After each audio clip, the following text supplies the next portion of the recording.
Olá pessoal, bem-vindos ao curso de Física nesta nossa aula 1, uma introdução ao estudo dos movimentos, começando com o movimento uniforme. A característica fundamental do movimento uniforme é que a velocidade é constante, e quando a gente falar aqui em constante, normalmente a física, né, em relação ao tempo. Então, à medida que o tempo passa, a velocidade não varia, ok? E é diferente de zero, né? Numa condição de termos uma velocidade igual a zero, implicaria em um estado de repouso em relação a um determinado referencial. Okay? Então, V constante, o CT aqui eu vou usar para indicar que é constante, né? E, porém, não nula. Aqui vamos definir a chamada função horária da posição. Então, a velocidade é constante, por definição, no movimento uniforme, mas o espaço ou a posição, né, varia com o tempo. Vamos ver como esse espaço varia com o tempo. Partindo da definição da velocidade média, variação do espaço da posição, né, num tempo considerado, intervalo de tempo ΔT considerado. Vamos usar aqui unidades SI do Sistema Internacional, no caso, metros por segundo, para a velocidade. Podemos trocar aqui a velocidade média pela velocidade aqui instantânea, né, uma vez que, por definição, a velocidade é constante. Ok? E aí, aqui podemos abrir o ΔS, escrevendo S menos S0, sobre, abrindo ΔT, T menos T0. Vamos assumir aqui a origem dos tempos, T0, sendo nula, sendo zero. Ok? Então, V é igual a S menos S0 sobre T, meios pelos extremos aqui, S menos S0 igual a V vezes T, portanto, S é igual a S0 mais VT. Aqui mostrando como a posição, né, de uma partícula, de um corpo, em MU, varia com o tempo. E aqui comparando com a matemática, com, né, a funções na matemática, vemos aqui que se trata de uma função, afim, uma função de primeiro grau, cujo gráfico é uma reta. Os gráficos das funções de primeiro grau são retas. Ok? E aí vamos fazer aqui uma breve análise qualitativa, análise gráfica qualitativa, okay? Sem se preocupar com valores, apenas interpretando aqui. Então temos aqui o gráfico, né, da velocidade versus o tempo aqui, e por definição, novamente, a velocidade é constante, então temos aqui uma função constante, né? À medida que o tempo passa, né, a velocidade não muda. Só que aqui, né, a reta está acima do eixo dos tempos, então assume valores, né, positivos para a velocidade. Então, a velocidade aqui maior que zero, trata-se de um MU progressivo. Chamamos de movimento uniforme progressivo. Aqui temos, né, uma velocidade negativa, porém constante, à medida que o tempo passa, né, o objeto apresenta uma velocidade, né, de menos v, metros por segundo, ok? E aí a gente define como movimento uniforme, né, retrógrado. Aqui observamos que, né, o gráfico indica estado de repouso, né, do objeto em relação a um determinado referencial, uma vez que a velocidade é nula. O tempo está passando, né, e o corpo permanece parado, em repouso. Ok? Então, gráficos de V contra T versus T, né, uma vez que a velocidade, por definição, é constante, são retas, né, paralelas, ok? No progressivo, no retrógrado, né, em relação paralelas ao eixo T.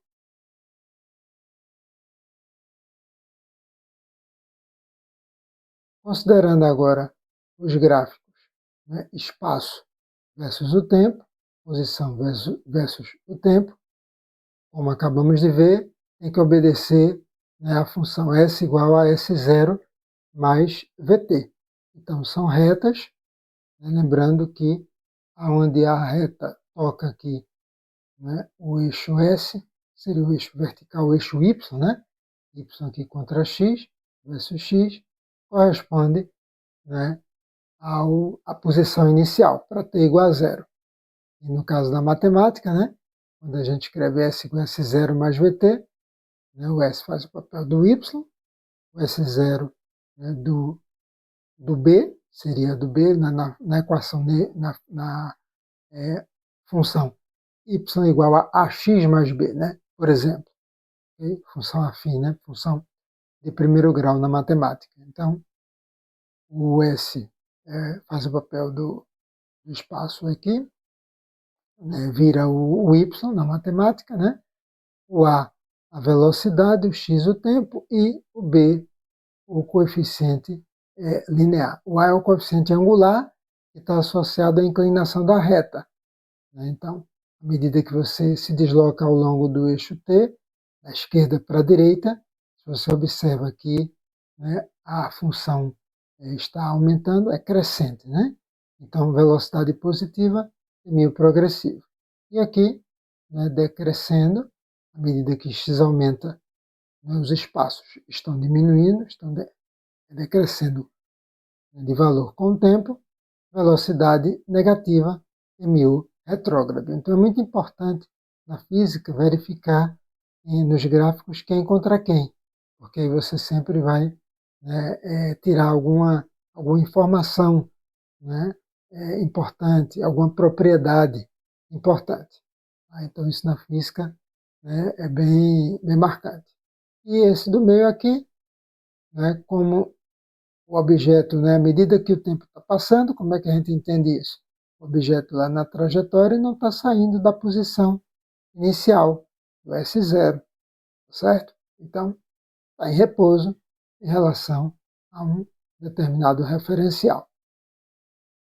Então, é importante, né, gráficos, né, na física sempre, né, estão presentes nos concursos e a interpretação se faz necessária. Propriedade dos gráficos S contra T. Aqui, no caso, temos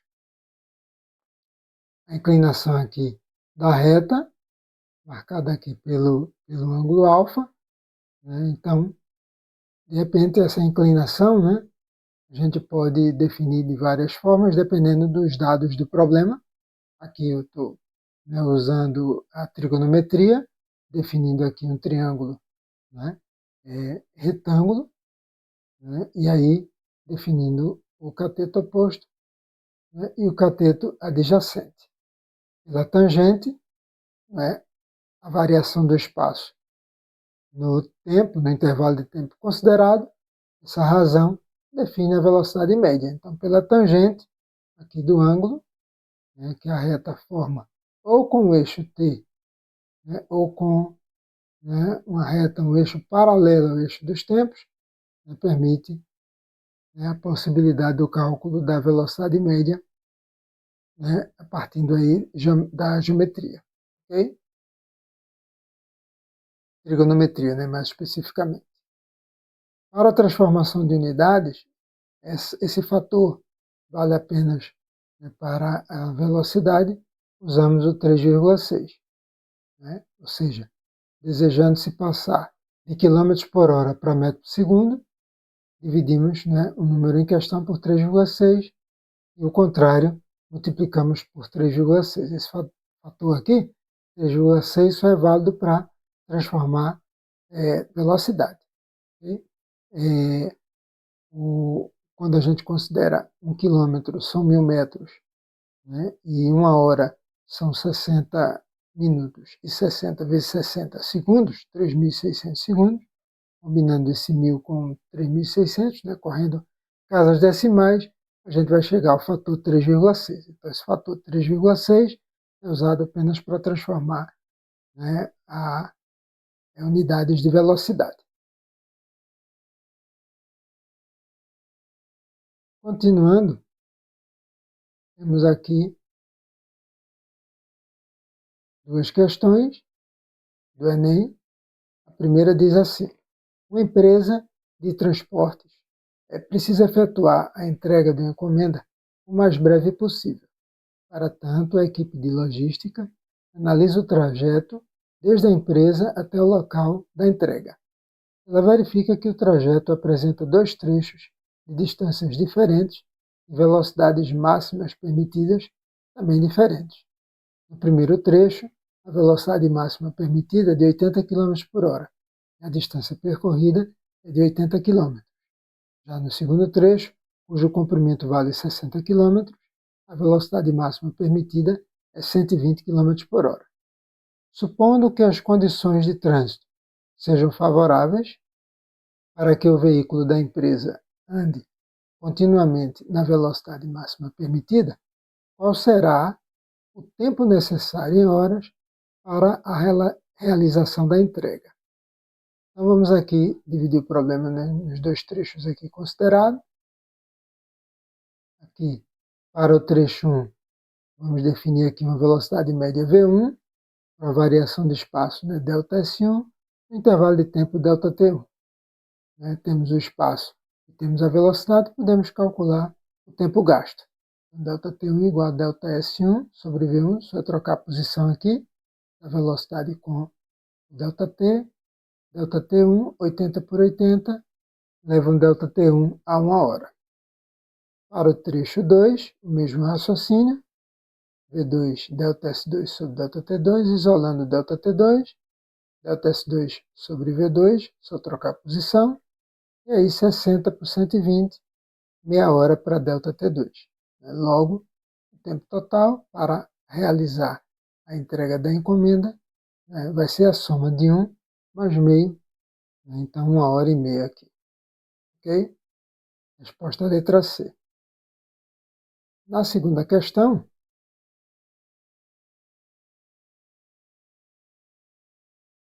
temos aqui: o sonar é um equipamento eletrônico que permite a localização de objetos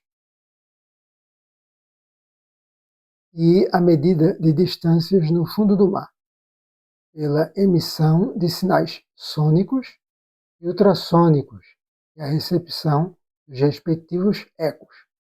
O fenômeno do eco corresponde à reflexão de uma onda sonora por um objeto, a qual volta ao receptor pouco tempo depois de o som ser emitido. No caso do ser humano, o ouvido é capaz de distinguir sons separados por, no mínimo, 0,1 segundo, décimo segundo, considerando uma condição em que a velocidade do som no ar é 340 metros por segundo. Qual é a distância mínima a que uma pessoa deve estar de um anteparo, refletor, para que se possa distinguir o eco do som emitido? Temos aí as opções e vejamos aqui como resolvê-la. Temos a velocidade do som, ali 340 metros por segundo, e um intervalo de tempo, né, de 0,1 segundo. Para o som, né, deslocando-se com velocidade constante, temos V igual a D sobre ΔT. Ao longo do curso a gente vai poder usar o ΔS, né, de diversas maneiras, né, o que for mais conveniente. Ok? Estou colocando ali D, vou interpretar como distância, aqui, sendo D igual a 2x, e x a distância que separa a pessoa do anteparo. Porque aí a gente contabiliza esse intervalo de tempo, né, a partir do momento da emissão, né, do som, tá certo? Do sinal sonoro.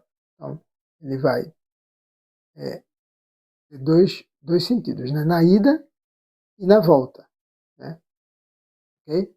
Então, a distância que separa a pessoa do anteparo é x.